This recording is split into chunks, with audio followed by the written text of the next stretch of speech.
జమ్మూ కాశ్మీర్లో గత సంవత్సరము ఏప్రిల్ 22న టెర్రరిస్టులు పర్యాటకుల మీద అటాక్ చేశారు, మనకు గుర్తుండే ఉంటుంది. తర్వాత ప్రస్తుతం జమ్మూ కాశ్మీర్లో పరిస్థితి ఎట్లా ఉందనేది చూద్దాము. నమస్కారం మిత్రులారా, మనం ఈరోజు జమ్మూ కాశ్మీర్లో ప్రస్తుతం పరిస్థితి ఎలా ఉంది, భద్రత, రాజకీయాలు, ప్రజల జీవితం, పర్యాటకం ఇవన్నీ ఎట్లా ఉన్నాయి చూద్దాము.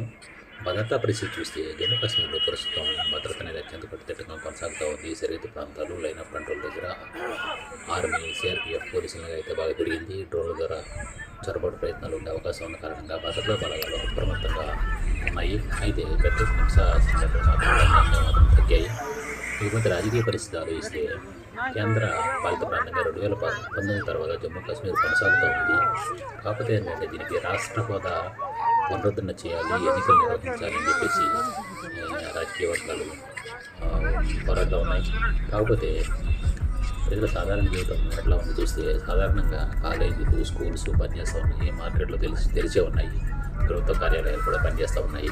కాకపోతే కొన్ని సున్నితమైన ప్రాంతాల్లో మాత్రం చెక్ పోస్టులు, తనిఖీలు ఎక్కువగా ఉన్నాయి. ఇకపోతే భారీ చలి, మంచు వర్షాలు దీనిలో జనరల్గా ఉన్నాయి. రహదారులు మూసివేయడం కొన్ని ప్రాంతాల్లో ప్రయాణికులు ఇబ్బంది పడటానికి సాధారణంగా ఈ మంచు వల్ల జరుగుతూ ఉంటుంది.